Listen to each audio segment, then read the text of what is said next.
après la Première Guerre mondiale, si tu veux, donc après, l'Allemagne a dû payer des dommages de guerre très importants, hein, plus de 130 milliards de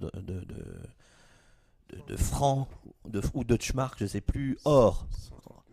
130 milliards, enfin, à l'époque, c'était absolument colossal. C'est colossal. Ouais. Et donc, il a été obligé de payer des dommages de guerre, et l'Angleterre et la France étaient derrière pour veiller à ce que ces dommages de guerre puissent avoir lieu. Alors, le gouvernement allemand, si tu veux, a fait en sorte de ne pas payer cette dette, qui représentait une grosse somme. Et une très grosse somme. Et donc, il y a eu de la dévaluation, parce que forcément, à un moment donné, le pays était ruiné, ils n'avaient pas d'argent, donc la monnaie commençait à grimper en termes de chiffres. Tu vois, je veux dire, la valeur de la monnaie dégringolait, la valeur Ouais, s'il faut une brouette Voilà, d'argent voilà, pour aller c'est ça. acheter du pain. Donc à cette époque-là, si tu veux, tous les bijoux de famille de l'Allemagne ont été plus ou moins vendus. Ils ont été privatisés. Voilà, au prix, ouais. Voilà. Et un grand nombre de sociétés britanniques et américaines se sont dépêchées d'acheter un certain nombre de sociétés britanniques et américaines. Et c'est là, c'est à partir de cette date-là, jusqu'en 1929, hein, donc la crise, le plus fort de la crise est arrivé en septembre-octobre 1923. Et puis elle a fini par cesser parce que bon, ils ont commencé à reprendre du poil de la bête.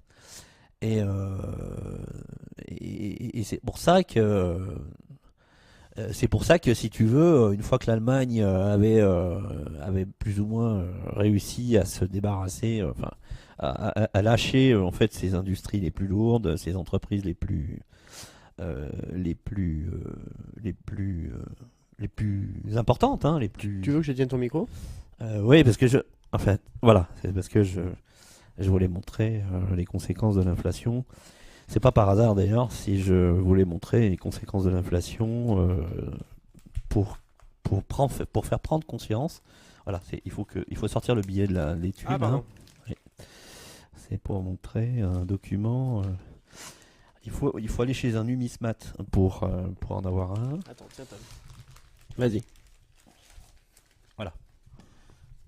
Voilà, donc là, j'ai entre les mains, je vais le montrer de plus près. Voilà. Donc ça, alors, qu'est-ce que c'est? Ça, c'est un billet allemand de la Reichsbanknote qui est du mois d'août, du 9 août 1923. Et il y a marqué 2 Millionen Mark. Donc c'est un billet de 2 millions de marks. Voilà. Je remets 2 Millionen Mark. Et le billet avait tellement de valeur que il n'était imprimé que d'un seul côté. Ça voulait dire en fait que la valeur du billet, Oh, finesse. le, Oh là là là là. la valeur qu'on dirait 2 millions que de signifiait le billet était inférieure au coût de fabrication du billet. D'accord? C'est-à-dire que grosso modo, ça voulait dire qu'en fait, le papier, là, il valait 2 millions de marks à l'époque. C'est pour ça qu'il fallait une brouette de ce nombre de billets-là pour aller acheter du pain dans une boulangerie. Donc, inutile de te dire ce qu'il fallait pour acheter une maison ou tu vois, ce genre de choses. Donc les Allemands ont vécu cette fameuse période hyperinflationniste, et c'est ce qui risque d'arriver à l'euro. Mm. D'accord? C'est-à-dire que il y a quelques mois, j'ai fabriqué en image un billet de 500 milliards, de 500 000 milliards ou 500 000 millions d'euros. Qui, pareil pour le dollar, c'est pareil. Hein. Quand la monnaie n'est assise sur rien, plus aucune richesse, pas de lingots d'or, rien du tout. Et voilà ce que ça donne. C'est-à-dire rien. C'est un bout de papier avec marqué 2 millions de Deutschmark. Voilà, de Reichsmark, exactement. Et donc ça, c'est ce qui nous pend au nez aussi. Voilà. Parce que ce qui s'est passé, c'est depuis quelques mois, les Russes et les Chinois ont compris que ça allait barder, vu que le dollar arrêtait pas, enfin les Américains arrêtaient pas de s'endetter sans rembourser, d'accord? Ils ont commencé à acheter de l'or physique. Pendant que les autres, ils faisaient de la spéculation sur leur papier. Hein. Leur papier, c'est pas de leur physique, hein, c'est juste du papier. Hein. D'accord ? Et ils sont en train de nous refaire avec l'or ce qu'ils ont fait avec les subprimes, enfin j'en passe, c'est des meilleurs. Quoi. Et ça va barder. C'est-à-dire qu'à un moment donné, la question va être de savoir qui a de l'or dans ces caisses. Et c'est peut-être même d'ailleurs pour ça que Strauss-Kahn a été arrêté à New York, c'est qu'il s'est rendu compte que les Américains n'avaient plus un gramme d'or dans les coffres. C'est-à-dire que pas seulement leur propre or, parce qu'il faut savoir qu'une partie de l'or des pays d'Europe est aux États-Unis Oui. en protection d'une éventuelle invasion soviétique à l'époque. Et ils les ont laissés là-bas. Erreur. L'Allemagne a essayé de récupérer de l'or, elle en a récupéré même pas 10%. La Belgique envisage de réclamer son or. Ouais. Sans en effet. Les Allemands aussi. Oui, bah oui, les Allemands, tout le monde, tout le monde. Tous les pays. Tout le monde. Tous les pays. Il n'y a que les Français qui ont fait ça tout au début, et c'est ce qui a fait bouger les Américains. C'est le général de Gaulle qui a dit moi votre dollar, je me torche avec. Hein. Donc il est parti avec ses stocks de billets de dollars, avec les bateaux français, les bateaux de guerre français, et il est allé aux États-Unis et il dit voilà maintenant le dollar là, moi je veux de l'or tout de suite. Les Américains non, comprenez machin, truc. Et c'est pour ça qu'à un moment donné, Nixon a dit maintenant il n'y a plus de convertibilité, on peut plus convertir l'or en dollars et dollars en or, c'est fini. Donc du coup, on s'est retrouvé piégé avec nos dollars, quoi. Tu vois. Et donc après, c'est aussi, voilà, mais De Gaulle avait déjà compris depuis longtemps que les Américains nous jouaient Voilà ce qui nous pend au nez. un coup de pute, hein. Voilà ce qui nous pend au nez. Ouais. J'ai plusieurs billets comme ça de l'époque, hein, où ça monte jusqu'à 100. Je crois que le plus gros, ça doit être 100 milliards, 100 milliards de Deutschmark, de Reichsmark. Donc à cette époque, l'Allemagne a vendu toutes les entreprises un petit peu importantes, et les actionnaires sont devenus américains et anglais. Ce qui fait que pendant la Seconde Guerre mondiale, la société Opel, que tout le monde pense être allemande, en fait, elle était américaine depuis 1929. Et tous les camions Opel qui servaient pour balader les troupes allemandes sur le front pendant la guerre, c'était des camions américains. C'est General Motors qui est l'actionnaire principal d'Opel, déjà à l'époque. Donc ça veut dire que des Américains ont participé à la Seconde Guerre mondiale. Ah bah, bien sûr, oui. Voilà, ils se sont enrichis. Et tiens-toi bien, mais ça je pense que maintenant tout le monde commence à le savoir, celui qui a le plus bénéficié de ça, c'est le grand-père Bush. C'est le grand-père Bush. C'est Prescott Bush. Donc après, si tu veux, quand le fils de Prescott Bush, c'est-à-dire le premier président Bush américain a été élu, on a toute une smalla sioniste qui était très content de voir un Bush, un George Bush prendre les rênes du pouvoir des États-Unis. Enfin, il faut pas oublier que ce mec-là, en fait, il a bénéficié de l'argent de son père, qui s'est enrichi avec le régime nazi, et qui a certainement, du fait des investissements qu'il a fait en Allemagne pour en avoir des bénéfices, qui a contribué à permettre à l'Allemagne de continuer la guerre pendant un certain temps. Et donc il est certainement responsable ou co-responsable d'une partie du massacre des Juifs sur le front de l'Est. Bien sûr, bien sûr. Il y a beaucoup de... je m'en souviens avoir lu quelques trucs. Beaucoup de personnes pensent que la guerre aurait été écourtée de 3 ou 4 ans sans le financement américain. Hein. Il y a I.G. Farben aussi. Hein, I.G. Farben, ouais. Non, mais l'Allemagne était exsangue en termes financiers. Je veux dire, en 1933, quand Hitler est arrivé au pouvoir, l'Allemagne venait de sortir de la Grande Dépression. Hein. Donc, elle s'était même mangée la deuxième. C'est-à-dire que il y a la crise de 1923, la crise hyperinflationniste de 1923, avec le fameux billet du Reichsbanknote, là. Je sais plus si on avait dit la date. Hein, 9 août 1923. Voilà. Donc il s'était mangé une séquence hyperinflationniste juste après la Première Guerre mondiale, du fait de la défaite et des dommages de guerre. Mais en 1929, il y a la crise bancaire à Wall Street. Donc, rebelote, elle traverse l'Atlantique en l'espace de quelques mois, voire 1 ou 2 années, et rebond, l'Allemagne se prend une gifle. Ce qui permet d'ailleurs justement à Adolf Hitler de prendre le pouvoir. Les conséquences si tu veux, les Allemands ont été bernés par ceux qui ont manipulé Wall Street et qui ont fait plonger Wall Street. Puisque les conséquences, c'est que les actionnaires qui étaient liés à Wall Street en Europe, certains Allemands, étaient ruinés. Donc il y a eu un effet de domino. Et donc à un moment donné, l'Allemagne replongeait à nouveau dans ce délire. Et là, les Allemands ont dit non, on en a ras-le-bol de vos conneries, là, ça commence à bien faire. Et donc ils ont cru l'homme providentiel que la CIA, enfin pas le Mossad, mais les sionistes de l'époque secouaient devant le nez des gens en disant ouais, c'est l'homme providentiel. Ils ont voté l'homme providentiel qui allait déclencher la Seconde Guerre mondiale.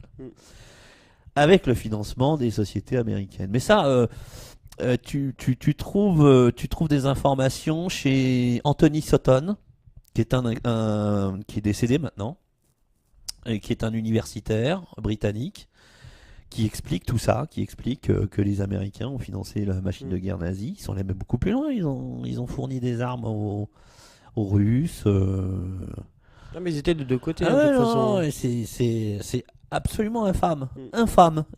Là, on comprend pourquoi ils nous traitent comme des miettes, Washington, maintenant, aujourd'hui. Parce qu'ils sont conduits par des gens qui n'ont aucun scrupule. Aucun. Nous sommes des miettes, ils se conduisent avec nous comme si on était des miettes. Point. C'est tout.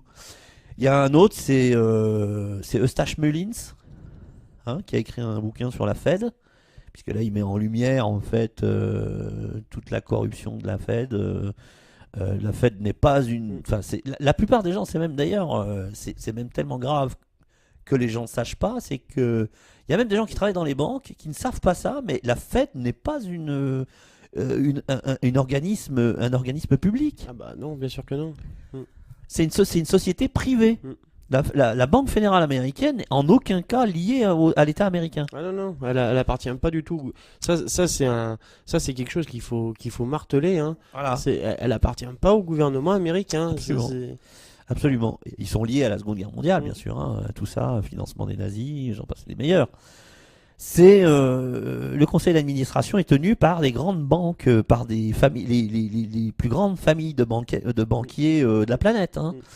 Et ces gens-là se sont imposés. Ils se sont imposés en 1913 en faisant voter une loi par Woodrow Wilson, qui après s'en est mordu les doigts. Il a regretté. Il a regretté. Il a dit j'ai vendu mon pays au système bancaire. Et donc, tu te rends compte, en 1913, il est ce Wilson. Oui. Vous pouvez le vérifier, j'insiste, mais c'est vraiment, vraiment. Non, mais il faut surtout pas nous croire sur parole. Non, il faut aller vérifier. Voilà. Il y a tout sur Internet. Voilà, absolument tout sur Internet. Tout est sur Internet. Et en 1913, il avait fait ce constat déjà. Alors, oui. Il y a pratiquement 100, il y a plus de 100 ans. Voilà. Alors, donc il y a même un truc assez effrayant. C'est une évolution quand même. Il y a même un truc assez effrayant, c'est que certains Américains, voire parmi les Américains les plus riches, il y a des gens qui étaient formellement opposés à l'existence d'une banque centrale privée. Et parmi ceux-là, il y avait 2 personnages d'importance qui faisaient partie des passagers du Titanic. Alors, c'est vrai que quand on regarde les plans de la coque du Titanic, on se dit, ouais, d'accord, les mecs étaient un peu neuneux quand même, parce que le bateau, en fait, il n'était pas protégé sur les flancs, il était protégé juste sur le devant, sur le fond. D'accord. Il avait un double fond, si tu veux. Et donc rencontrer un iceberg, c'est pas ce qu'on peut appeler une grande réjouissance. Mais il y a un truc qui est quand même assez étonnant, c'est qu'il a mis du temps à couler. Donc si la coque avait été vraiment déchirée sur toute la distance qu'on prétend, il aurait coulé presque à pic. En l'espace de 20 minutes, il serait au fond de l'eau. Il aurait été au fond de l'eau. Je crois que là, ça a duré beaucoup plus longtemps. Je sais plus. C'est des notions qui m'échappent maintenant. Mais d'après certains, en fait, le Titanic aurait été coulé. Ils auraient été coulés parce qu'il y avait des stocks d'or dedans Et puis surtout, il y avait des types qui étaient opposés, qui étaient absolument opposés à la création de la Fed. Et que c'était une façon de se débarrasser d'eux, si tu veux. Et là, parce que j'en reviens encore aux mêmes choses, hein, c'est-à-dire que c'est des familles bancaires, ils sont capables de flinguer les gens parce qu'ils s'opposent à eux.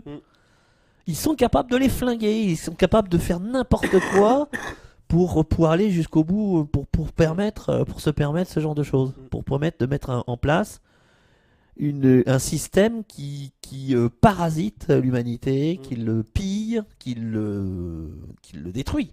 Parce qu'il le détruit. Ah oui. D'accord ?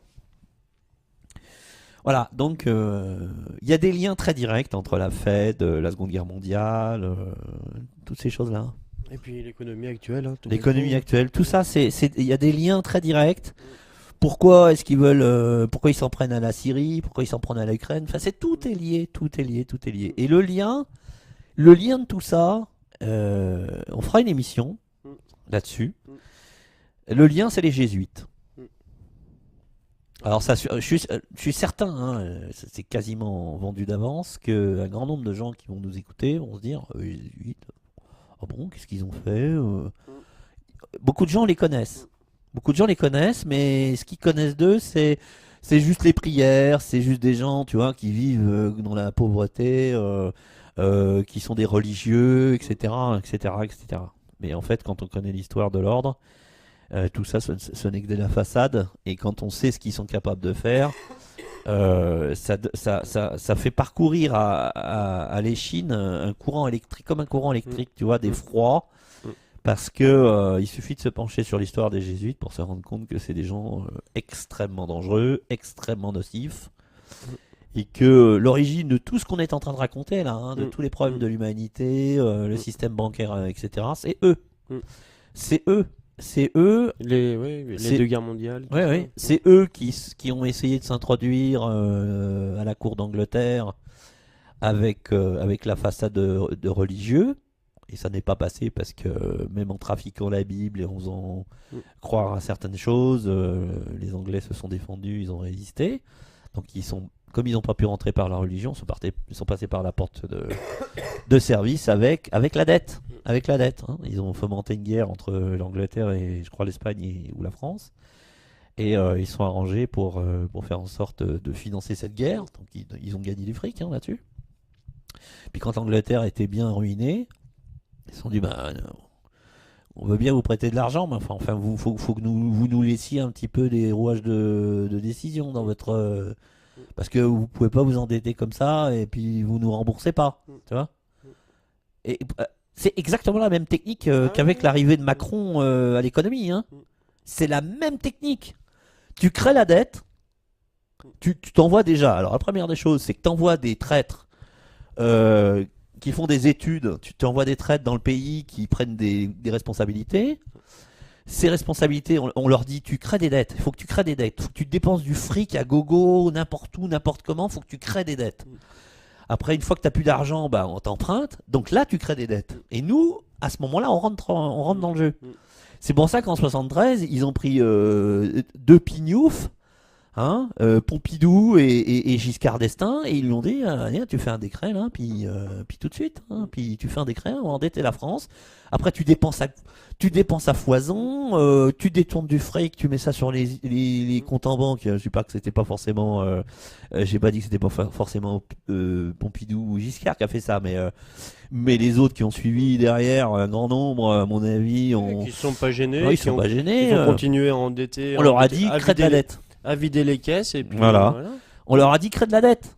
Ah ouais, créer de la dette, on dépense plus qu'on gagne, etc. Parce qu'il y a des tas de circuits où de l'argent qui fout le camp, mais c'est un panier percé, hein. Et ils récupèrent un peu de la manne, hop, puis ils vont mettre ça en Suisse ou au Luxembourg ou aux îles Caïmans, tu vois. Et après, nous, on se retrouve avec la dette à payer. Ouais, vous dépensez trop, machin, etc. Puis à un moment donné, là, la dette est immense, vous n'arriverez pas à rembourser. Donc maintenant, il faut que nous, on envoie nos agents régler le problème. Et comme par hasard, Macron arrive. Voilà. Et là c'est bon. C'est bon, hein. Là c'est la dernière étape. Ouais. Quand tu as mis le système bancaire, parce que là on me fera moi jamais croire que Macron est là, parce qu'il a démissionné de chez Rothschild. Hein. D'accord? C'est toujours un Rothschild. Ouais. Ça n'a jamais été autre chose qu'un Rothschild. Ouais. Il est là en tant que Rothschild. Il est au poste où il est en tant que Rothschild. Sans oublier qu'il fait partie du club Bilderberg aussi, donc Ah bah, c'est toujours les ça serait trop. on retrouve toujours les mêmes noms. Ah bah ouais, non mais tant qu'à faire, hein. On retrouve toujours les mêmes noms. Tant qu'à faire. Donc c'est des gens, ils vont piller. Ils vont piller. Mais ils vont piller dans le sens où maintenant, avec la dette, ils ont le pouvoir. Mm. Donc, maintenant, ils manipulent la population. Mm. Maintenant, c'est eux qui dirigent. C'est pas Hollande. Hein. Ah bah Fini. non. De toute façon, Hollande, il a jamais obéi que à ces gens-là. Donc, Hollande avait dit, rappelle-toi avant les élections, mon ennemi, c'est la finance. Voilà, 3 semaines après, il allait à la City en disant, non, vous inquiétez pas, il se passera pas de, il n'y a pas d'inquiétude à avoir, vous inquiétez pas, vous pourrez toujours faire des affaires. Enfin voilà, on s'arrangera pour que vous puissiez continuer de vivre à nos dépens, hein. Enfin pas à ses dépens à lui, mais aux nôtres, hein.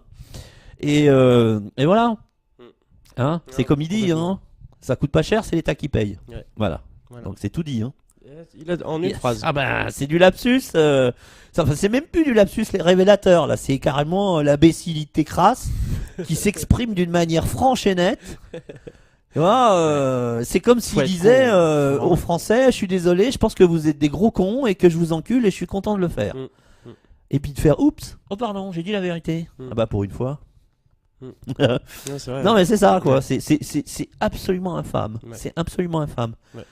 Je pense qu'il y a une dose de bêtise assez monumentale pour en arriver à ce stade-là. Mais bon, ça c'est malheureusement quand on a une population qui continue de regarder le soir le Secret Story ou les émissions à la con, qui sont là juste pour leur cramer du divertissement. Ouais, mais c'est du divertissement continu, rigoler, rigoler. Vous réfléchissez pas, on s'en occupe. Ne vous inquiétez pas, dormez bien, mes amis, dormez bien, mes enfants. Un jour vous vous réveillerez et ce sera trop tard. Ah oui. Avec un gros trou à la place des fesses. C'est ça. C'est tout à fait ça. Avec un orifice anal surdimensionné. Ouais. mais malheureusement, on en rigole. Il vaut mieux. Enfin, il nous reste que ça. Il nous reste que ça. Mais c'est triste. C'est triste de voir qu'une grande partie de nos compatriotes sont toujours aussi crédules au point de pas se rendre compte de ça, quoi. Ou en tout cas de ne pas réagir, de ne rien faire pour empêcher que ça continue, enfin pour entraver la marche des choses, parce qu'on va vers une guerre mondiale. Il ferme les yeux. On va vers une guerre. Il ferme les yeux tout bêtement. Soit on sait pas, soit on sait mais on veut pas trop regarder parce qu'on sait que ça va pas nous plaire. Oui. Enfin tout est prêt, tout est bon. Ça change rien, hein, c'est ça le pire. Ça change rien, c'est-à-dire que c'est pas parce que tu voudras pas voir la chose que la chose arrivera pas. C'est ça qu'ils comprennent pas. C'est de l'illusion. C'est-à-dire, est-ce que quand l'autruche met la tête dans le sable, ça lui protège d'un coup de pied au cul? Elle met pas la tête dans le sable. Ça. Évidemment, mais ça c'est l'image. Ouais. Mais t'as compris ce que je voulais dire? Ouais, c'est ça c'est un... Voilà. Oui, je sais qu'elle met pas la tête dans le sable. Ouais. Mais disons, on peut imaginer l'autruche qui met sa tête dans le sable en essayant de se protéger. Elle protège peut-être sa tête et encore, c'est même pas sûr. Mais alors son cul, son séant, elle peut prendre un coup de pied. Ça l'empêchera pas, ça. Donc c'est d'une bêtise crasse de croire qu'il suffit d'ignorer ou de ne pas voir une réalité pour qu'elle disparaisse. Elle ne disparaît pas, c'est juste qu'elle disparaît pour soi. Mais la réalité peut continuer. Tu vois? Ah oui. Hein, c'est ça. Et c'est précisément en ayant ce type d'attitude-là, c'est précisément en essayant d'éluder le problème, tu vois, de sa propre conscience, que ce système, il se met en place. Bien sûr. Parce que si nous étions prêts à affronter ces réalités, d'abord nous ne serions pas seuls, on serait très nombreux. Ils auraient peur. Parce qu'ils ont peur, ces gens, c'est des trouillards, c'est des fauchetons, c'est des lâches, c'est des traîtres, mais c'est des lâches. Ils n'ont pas de courage de s'affronter à des gens qui ont une détermination. Et qui peut avoir une meilleure détermination que ceux qui sont certains de se faire niquer? Bah déjà, et puis surtout qui sont certains finalement d'être dans leur bon droit. Mm. Tu vois? Mm. Tu défends ton intégrité physique et intellectuelle. Mm. Parce que Oui, c'est ça au bout oui, du oui, compte, oui. hein. Oui. C'est ça au bout du compte. Quand les élites déclenchent une guerre qui peut faire que toi tu crèves dans une explosion nucléaire, Mm. c'est ton intégrité physique. Mm. Mm. Bon alors t'as le choix. Si t'es célibataire, à la limite, moi je dirais quelqu'un qui est célibataire, qui croit au Père Noël, qui se dit bon bah moi je vais pas voir ça, même si ça existe. Moi je veux pas voir, je veux pas voir ça. Moi je pense que ma petite vie est tranquille et tout, etc. S'il est tout seul, pas de problème. Le mec, il a le droit d'être inconscient pour lui-même. Il a le droit de, il a le droit de s'en foutre. Il a le droit même de baisser son pantalon puis de dresser ses fesses pour que l'autre derrière vienne lui faire son affaire. Il a droit à ça, tout ça, c'est vrai. Mais il est quand même complice. C'est-à-dire que sans lui, peut-être que le truc il se ferait pas. C'est parce que lui, il occupe une place dans la société qui permet ce genre de truc que ceux qui sont conscients, qui voudraient s'en débarrasser, ne peuvent pas s'en débarrasser à cause de lui. Bon, mais il est tout seul, c'est déjà bien. C'est au moins, enfin, il n'engage que lui entre guillemets. Bien que. Mais le problème, il vient des gens qui ont des enfants. Ils ont des gosses. Ils se soucient pas du futur, ils se soucient pas du monde qu'ils vont laisser. Qu'est-ce qu'ils vont dire à leurs gosses dans quelques années? Qui vont leur dire mais vous êtes mes parents, vous avez fait quoi contre ces gens-là? Oh oui, mais tu comprends, on avait des dettes, etc. Ouais, ouais, tu parles. Ah bah T'es après, bien c'est- avancé, t'as plus ta maison maintenant. Mm. T'as que les dettes, t'as même plus ta maison. Mm. Donc de toute façon, c'est perdu d'avance là, la bataille. Mm. Alors au lieu de te réfugier dans un placard en disant non mais tout va bien, c'est beau, il y a de la télé. Ils disent pas les petits oiseaux, la belle nature, il y a de la télé, voilà, j'ai des dettes, j'ai l'impression d'être riche, mais en fait je suis juste endetté. Tu vois. Et t'as des gosses à qui on envoie à l'école, une école qui est sabordée, qui est sabotée pour faire en sorte qu'il n'y ait que les enfants des élites qui accèdent à l'instruction, à une instruction réellement enrichissante, tu vois, réellement formatrice, pas une espèce de rogome de culture mal fagotée qui est en fait une sous-culture Ouais. présentée comme une riche, c'est présenté comme une richesse culturelle, mais en fait c'est une sous-culture. Donc c'est très bien d'ailleurs dit par un certain Franck Lepage là-dessus, et qui explique, que la suppression des notes n'est pas une mauvaise chose, mais la suppression des notes faite par quelqu'un qui fait une politique de droite, c'est extrêmement dangereux. Ça veut dire qu'ils essayent de détruire les codes de l'instruction pour pouvoir faire installer en fait des sociétés privées qui vont faire de l'instruction. Donc ils vont s'enrichir sur l'instruction, mais comme tout le monde ne sera pas capable de pouvoir se payer ça, ça veut dire qu'on va recréer les castes. Ouais. On va recréer les castes, c'est-à-dire qu'on aura des gens qui seront pas forcément plus intelligents, mais qui seront beaucoup plus cultivés,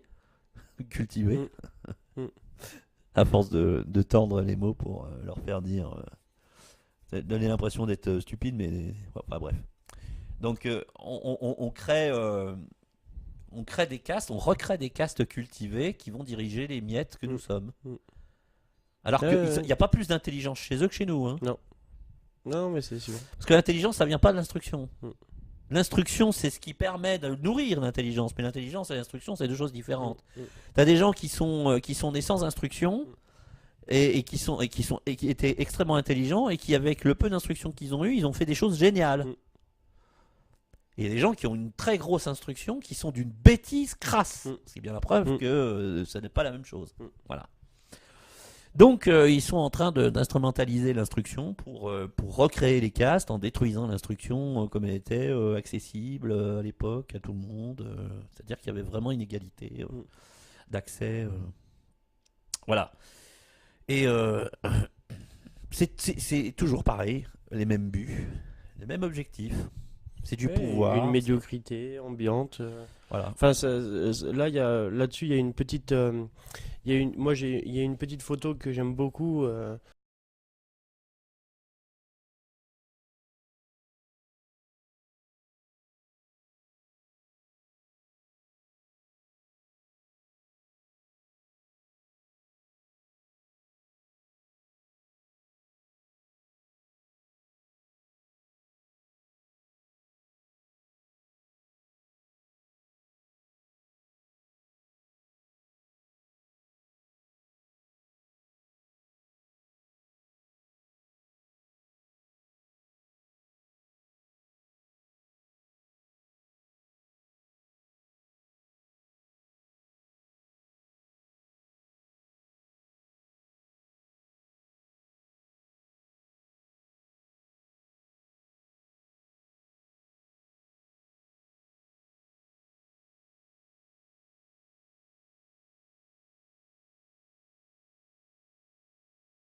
c'est quand même mal, c'est quand même Ah oui, ça grave. fait partie de la Mais- destruction mais voilà, de la protection, l'autoprotection du citoyen de de base, oui, l'individu. bien sûr. Ouais, ouais, ouais. Et bon, on aura l'occasion d'en revenir. De toute façon, hein, si on parle des jésuites, on va bien parler d'Aldous Huxley, des Douglas Reed et tout ça. On va bien l'évoquer tout ça. Et puis on aura tout le plaisir d'en discuter avec vous tous.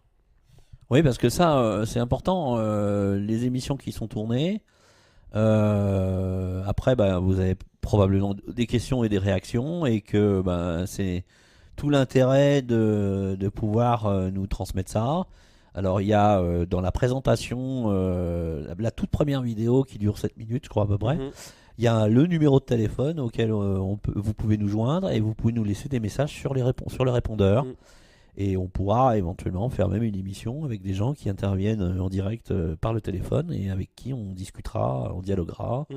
sur des sujets précis. Voilà, tout simplement. Donc, faut pas hésiter un seul instant. Notez le numéro de téléphone et essayez de nous joindre à n'importe quel moment. Enfin, peut-être pas la nuit. Parce que, Non, mais même par Facebook ou par oui, YouTube, aussi, ouais, hein, oui, sur oui. YouTube, Oui, hein, oui. c'est s'abonner On ou reliera, commenter les- ou oui. enfin, je veux dire, tant qu'il y a de l'échange, hein, c'est pas perdu, hein, de toute façon, hein, on Même est. ouais, même à l'écrit, parce qu'on pourra relire à ce Mm. moment-là les choses qui ont été Mm. écrites pour. Mm. Oui, Mm. tout à fait. Voilà. Et ben, je crois qu'on a fait le tour. On a fait le tour. Oui, je crois aussi.